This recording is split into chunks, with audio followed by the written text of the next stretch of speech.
Well, ladies and gentlemen, welcome to the first session of this afternoon.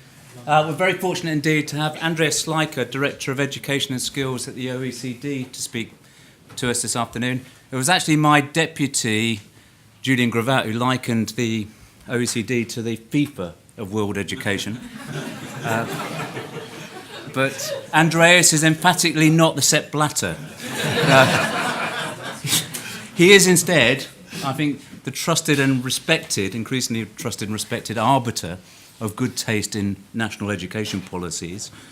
And for instance, very much the shaper of policy here around maths and English for 16 to 18-year-olds. And also in a perhaps less remarked upon or noticed report, Skills Beyond the School System, very much contributing to some of the thinking that was when you saw this morning played out in Ed Miliband's speech around higher technical and vocational education.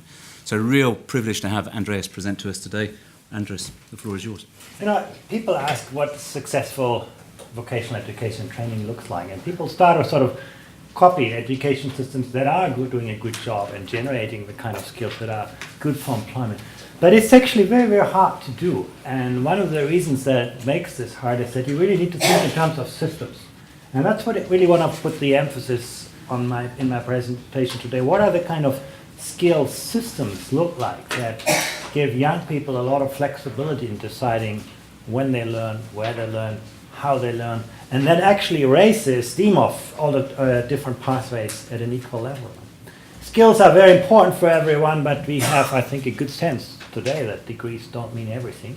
Actually, there's everywhere this toxic mix of unemployed graduates on our streets, and at the very same time employer telling you they cannot find the people with the skills they need. I have some numbers, I don't have the time to show them, but we need to become better at anticipating the evolution of skill demand.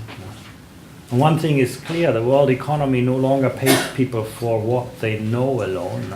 Google knows everything. Rewards people for what they can do with what they know, and often that makes an important difference. We need to become better at figuring out where and who provides the right mix of skills. What's the role of individuals, employers, institutions, and so on. There's a lot of scope for improvement in many countries. We need to think carefully through how our economies actually absorb the skills that people have. It tells you a lot. You know, the pathways you have in growing in your occupational career send very powerful signals to young people and what the courses they choose. And finally, you know, how do you make all of this everybody's business? That's figuring out the economics of vocational education, something we spend a lot of our time on. Who benefits? Who pays from this? What are the benefits employers derive from this? So those are the kind of topics, and we tend to think about this in terms of three pillars. It's about developing the right skills of people. That's how you fill the pool. It's about activating the skills, making sure that people have the right chances on the labor market. And the toughest part is really how do you put skills really to effective use? Very important part. Let's go to the sort of perhaps most straightforward and most relevant topic. It's about developing relevant skills. And the first thing is really getting a better sense of the evolution of labor demand. And one thing that you can see very clearly, our PIAC data are very strong on this, but there's actually good time series data in the US as well, that, you know, we are seeing a decline in manual skills. It's the kind of non-routine analytic skills that grow in demand. It's the kind of interpersonal skills that grow in demand. There's a lot of changes in the way in which labor gets utilized in our economies. Those changes are quite well known, but you ask yourself to what extent they are reflected in how we teach, what we teach, and so on. We have a lot more data on those kinds of things, but I think they are really central to our discussion, getting a better sense of the kind of skills that matter. That leads to the question, you know, what do you do to improve quality and access to skills? And that's part of the dilemma when you talk about vocational education. It's often the second chance for people on a specific part of the socioeconomic spectrum, not even necessarily of the skills spectrum. And those are the kind of things that have an impact on the occupational prestige of educational pathways. Thinking through those things very carefully, very, very important. Moving from stacking up qualifications to actually skills-oriented learning. We have actually, I don't have the time again to show that, but our PIAC data shows that the qualifications that people have acquired tell you actually surprisingly little about the skills they currently have. Now, in part because you lose skills that you're not using, and in part because you acquire skills at the workplace in many contexts that are not mirrored in formal qualifications. Now, I'm a great example. I'm a physics graduate. If you put me in a laboratory today, I probably don't do a good job because A, I have forgotten a lot of what I learned, and B, because the field has changed dramatically. But I've acquired other types of skills, and they're not accounted for in qualifications. And because they are not accounted for in qualifications, we impose huge barriers for people to move. Actually, just in the break, I was mentioning to Rod, the fact that it's so hard for a car mechanic to become an engineer these days. The university will tell you, well, okay, you can start from zero, like every other engineer. We're not looking at that those people have acquired different skills, they have acquired specific kind of dispositions. They may have other interests than the typical engineer. We're not really doing a good job in this kind of skills-oriented lifelong learning. Involving employers, and that's the really crucial part of this. What we see around the world is that where countries are good in engaging employers in vocational education and training, you actually get a good job. You also raise the prestige. In some countries to an extreme, my own country is an example. There is actually a scarcity of people going to academic courses. It's only 1/3 of the population, a bit more. And actually the price of those academics is rising and rising and rising. Earnings premium is rising because young people at age 16, if you give them the choice, you go to a school where teachers talk about the real world, or you go to BMW and you actually are in the real world. They make that choice, and they make that choice consistently. They are not thinking about the long-term benefits. Actually, in the long run, they are actually wrong. The earnings gap has risen quite a bit in Germany. But in the short term, those things are important. But you can actually see this nicely in our skills data. On the vertical axis, I show you the skills of people. On the horizontal axis, the age, 16 or 25, just young people. If you are in education, that's the red line, you actually learn something. That's the good news. You're at university or college, and actually your skills are rising. But if you combine education and work, you start a bit lower. That's a selection effect. It is not the first choice of people. But the growth is actually really good. Even young people who are no longer in education after 16, but in work, actually see quite important growth in generic skills. Now, what I measure here is literacy and numeracy.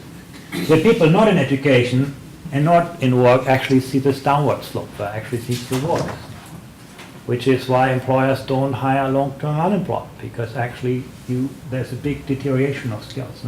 But again, combination of education and work, really, really important. And you can think through this more systematically. Well, what are the different stakeholders' perspectives? It's about engaging employers, sometimes unions, other stakeholders to actually think through those links in a systemic way. This is not about engaging individual employers. It's about building those kinds of systems that talk about demand and supply in an intelligent way. It's about understanding actually what employers mean and what input they have to determining what students learn. That's one of the great strengths of systems that are doing well on vocational education. It's not primarily a question of the provision of education, but it's being at the moment when those kind of curricula get framed. Engage the employers in that kind of discussion. Very important. To figure out, what are the institutional structures behind it. That's actually something we can learn a lot, but it's hard to get right.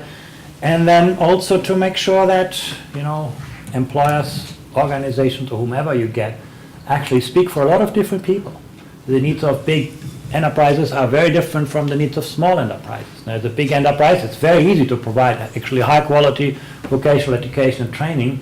Try to replicate this when you have a sort of very small kind of business. And I think we often miss that. Those institutions get dominated by very large, powerful employers.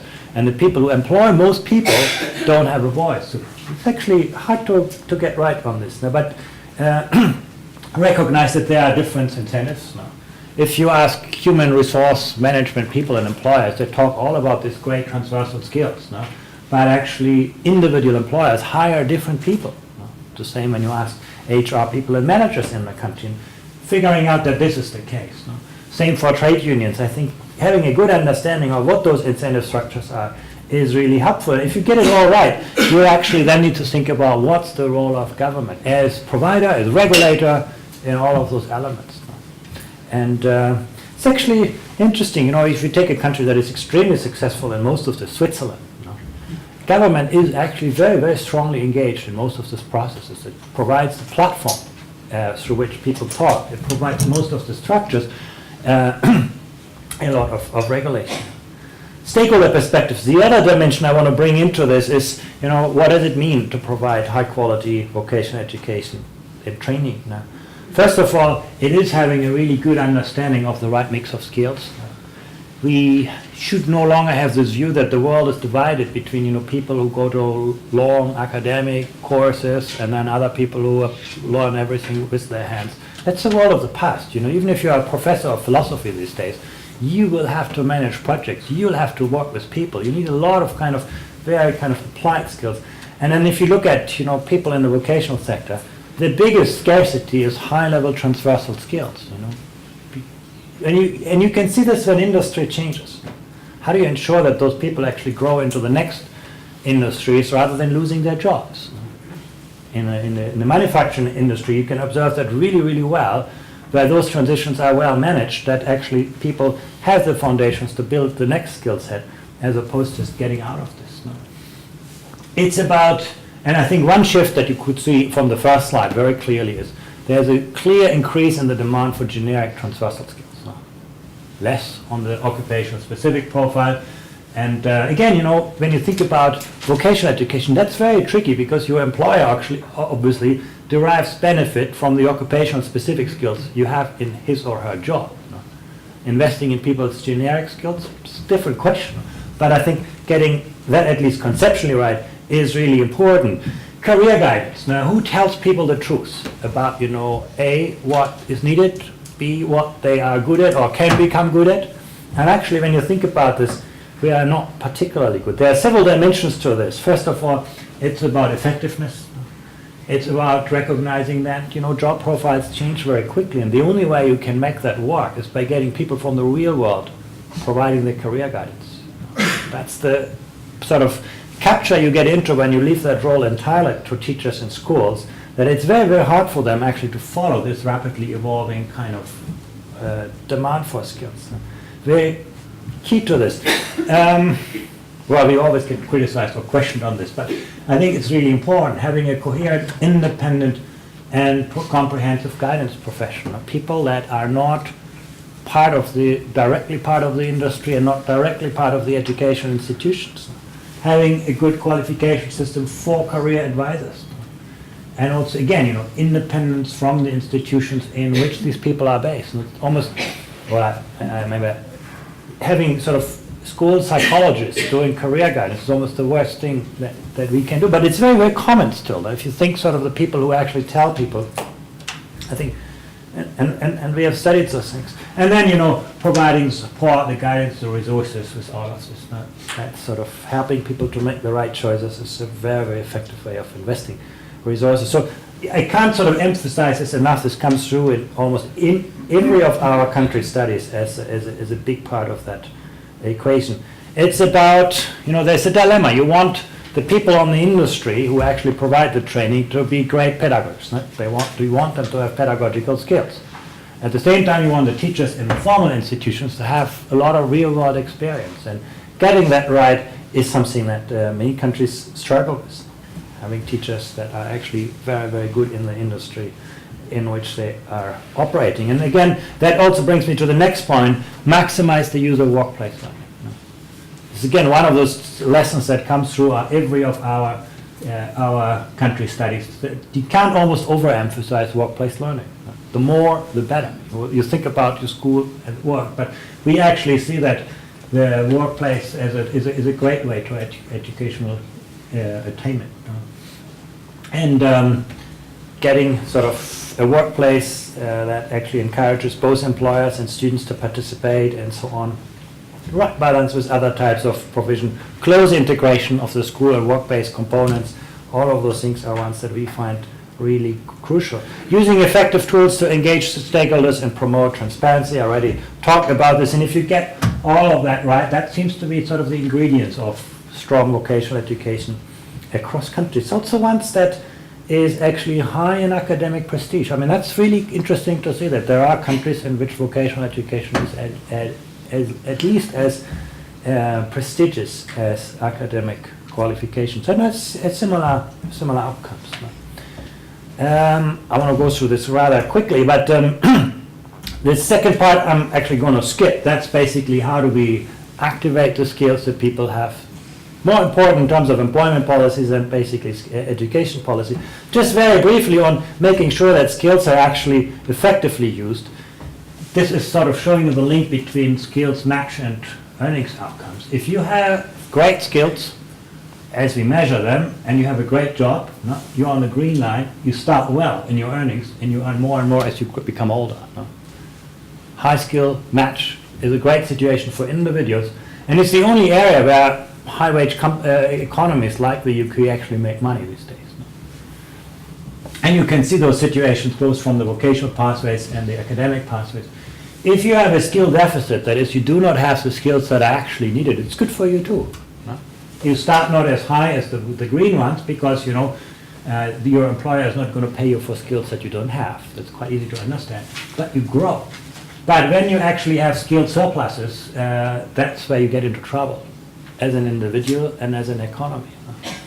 And actually, again, you think about Europe, that's actually where we are doing quite badly. We are sort of the only industries that we protect are the ones that actually are making the least best use of the skills of people. No? Because we are afraid that, you know, lots of young people get out of employment. But you can actually see those things make a difference at the beginning of your career. But that impact is likely to grow, I think. That's skill match. Matching people with the right skills to the right jobs is actually really crucial for individuals and economies.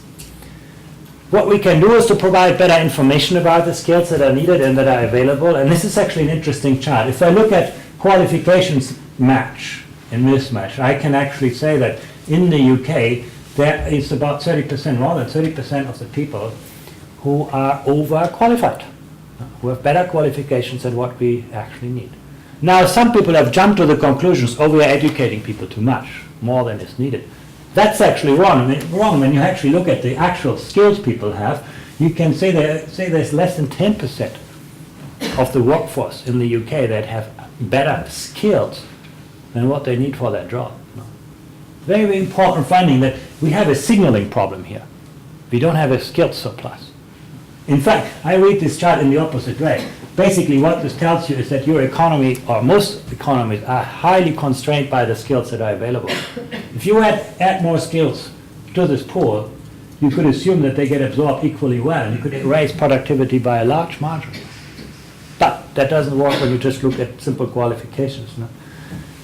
Transition is obvious, making skills more transparent. That comes to the issue, you know, if you have great skills and nobody else knows about it, it will not help you, it will not help others. No. Internal mobility, if you look at local skill mismatches, that is an issue of aggregate skill mismatch, but it's much bigger when you look at this at the local level. The people are just at the wrong place at the wrong time, even if they have the right skills, where we can actually do a lot. Helping employers to make better use of their people's skills, there's a lot I think we can do. Actually, one area where I would very much credit the UK. I show you sort of three situations. This is basically the capacity of an economy to draw value out of skills. Japan, for example, you know, reading and writing, they're doing okay, it's the red one, but numeracy, they start to sort of drop down. Information technology, they do actually quite poorly, and problem solving, they're at the very bottom now. You measure the skills of people, and Japan does fantastic, but the economy doesn't draw value out of those skills because it's actually a very rigid, siloed economy. The skills of women are underutilized. And you look at the UK, on the survey of adult skills, the UK doesn't come out really well. No? It's rather sort of on a sort of medium level in terms of skills. But you have a great labor market that actually is very good in extracting value from the skills of people who have them, and that leads then to social disparities, because if the skills of people depend on the social background, you're going to see that mirror in those kinds of data. No? Very important part of the skill use. And you can see actually that drives much of the gender gap across countries. You ask yourself, you know, why do men earn so much more than women, you know, particularly in Estonia, Japan, and Korea? And you can account for 50% of that simply by the intensity of skill utilization. Not the skills people have. Men and women have similar problem-solving skills. Now, we have not measured any difference. But the way they are actually utilized is actually varied a lot. I want to just sort of bring that to a close. Just stop with kind of 3 questions that I think, or 4 questions that are really important. The one is, how do you figure out where to invest in skill development? Very tough questions. How do you combine short-term and long-term considerations? If you ask employers, they're very good in telling you what skills they need today. They're not good in telling you what drives long-term competitiveness in your country. Getting that balance right, very important. Life cycle perspective. The most depressing chart from our skills survey is this one. That shows you on the vertical axis the performance of people, on the horizontal axis is skills. And you see why this is so depressing is when you figure out, where you are on this curve. And I think we're all on the wrong side, or most of us probably. And I think it illustrates. You square this with demographics in our countries. You basically imagine where our society is going to be in 10, 15 years when all of this curve shifts to the right. You can have the best school system in the world. It's not going to make up for the depreciation of the stock of human capital. You can see because we're not good at developing skills of the whole population. The whole of government approach is absolutely central now. Things like vocational education and training don't work if you just get it through the education part. You need to get everybody on board. And then finally also aligning stakeholder perspectives now. Very important to get everybody really on board. These were just some ingredients. What I really try to do is illustrate that we need to think in terms of systems rather than copying specific elements of successful vocational education and training. Thank you very much.